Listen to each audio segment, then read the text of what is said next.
Welcome to This Explainer. Today, we're taking a hard, highly critical look at a danger that is quietly threatening intergenerational wealth across the globe. We're talking about family offices. These are institutions built with incredible care, meticulously managed over generations, and yet they are losing millions to completely invisible threats. Now, you might be sitting there thinking your wealth is perfectly safe behind a standard corporate firewall, but today we're going to deconstruct exactly why those standard defenses are failing and how you can actually architect real protection for your assets. They moved slowly, hidden from everyone. Computer by computer, they stalked their prey. I know, it sounds like the opening voiceover to a true crime thriller, doesn't it? But honestly, this isn't fiction. This is the exact terrifying reality of a modern family office breach. Hackers today, they don't just kick down the digital door and grab what they can. Phone by phone, they quietly sift through thousands of emails, sensitive documents, and access credentials. They literally build a complete, comprehensive map of an entire network, and they do it without anyone even noticing. Section 1. The silent digital heist. The unseen threat to your family office. So, let's look at the real anatomy of a cyber attack. Day 1, that's just the initial breach.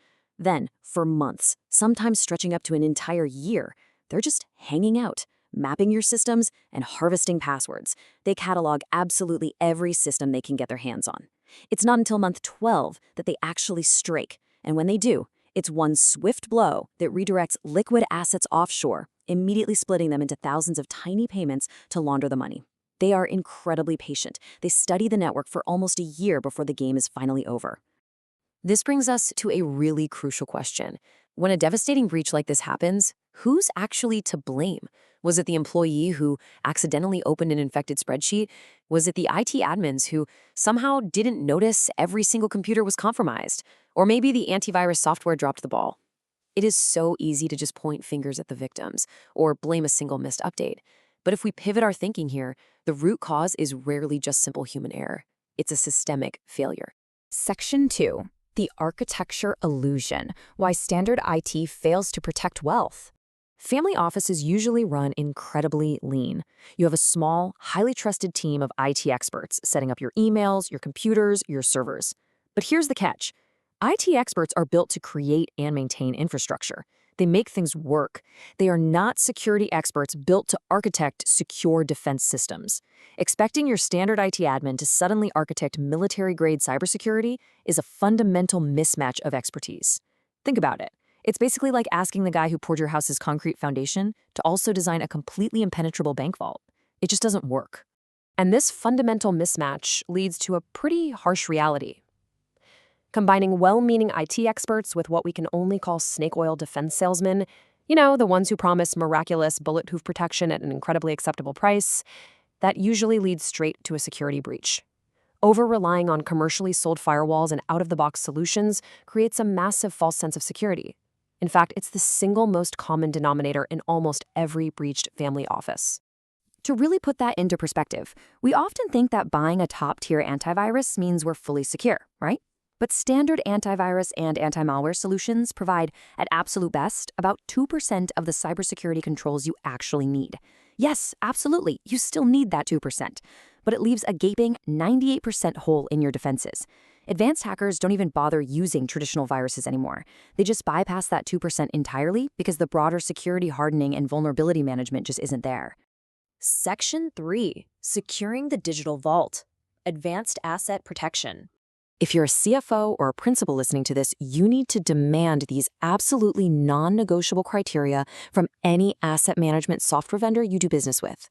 SOC 2 compliance, ISO 27001 certification, adherence to the NIST framework, and most importantly, they need to provide actual penetration test reports. Now, I know this sounds like a bunch of IT jargon, but this is the bare minimum due diligence required. You have to ensure the platforms holding your wealth aren't secretly leaving a digital backdoor wide open. We also fundamentally misunderstand our everyday tools. You probably know your computer and your phone are encrypted by default, and that's great. But default device encryption just isn't enough. The second you share a file with the outside world, it usually leaves your secure premises completely unencrypted. Encryption has to be a daily practice, not just a setting you forget about. Every single sensitive file, email, and chat sent in transit must be actively protected, acting as a true digital vault for your data no matter where it goes. 3,000 to 5,000 euros. That is it. That's the shocking cost of the hardware a hacker needs to completely intercept SMS text messages. It's literally as cheap as buying a couple of smartphones. And this proves exactly why standard SMS two-factor authentication is dangerously inadequate. If you're relying on text messages to secure multi-million-dollar asset transfers, your entire defense can be bypassed for the cost of a used car. And for those family offices managing modern holdings like cryptocurrency, keeping those assets sitting on online exchanges puts your money at immense risk. And it doesn't matter how strong your password is. The only truly secure method is what's called cold storage. This is an offline, highly secure storage mechanism that completely physically disconnects your digital assets from the highly vulnerable online world. Section 4. Fortifying networks and devices, closing the entry points. So the absolutely crucial point here is limiting the blast radius. Look, if an accountant or an asset manager's computer gets compromised, the hackers shouldn't immediately get the keys to the entire kingdom. Step 1. Segment your sensitive data networks so they are strictly isolated. Step 2. Deploy intrusion detection systems to constantly watch the internal traffic. And Step 3. Enforce secure VPNs for all remote access. This encrypts your internet traffic so data remains private even if you're on a totally unsecured public network. You might be surprised to hear this, but the most common entry point into a network is actually the personal or general work device of the very people managing the assets. They're opening emails, clicking attachments, just doing normal daily tasks. You have to separate this.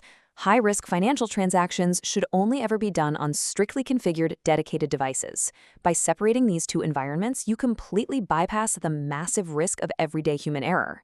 You also have to implement incredibly strict device policies across all company-owned technology. We're talking mandatory operating system updates and, crucially, mandatory third-party app patching for mundane things like PDF readers. We literally have to disable the user's ability to hit that Remind Me Tomorrow button on updates. Zero-day attacks frequently target unpatched software, meaning forced, undelayable updates are a mandatory security control. They are not a suggestion. Section 5. Proactive defense and recovery. Hunting the hunters. Because traditional antivirus fails us, you need a smart digital alarm system. Behavioral analytics tools continuously monitor your endpoints and your cloud services, and they flag critical anomalies. For example, if a user logs in from New York and then an hour later there's a login attempt from Eastern Europe, that's what we call impossible travel. Or say an unrecognized binary suddenly executes on a laptop. Continuous monitoring spots these hidden hackers before they can spend a year comfortably mapping your network. And this naturally leads to your incident response plan.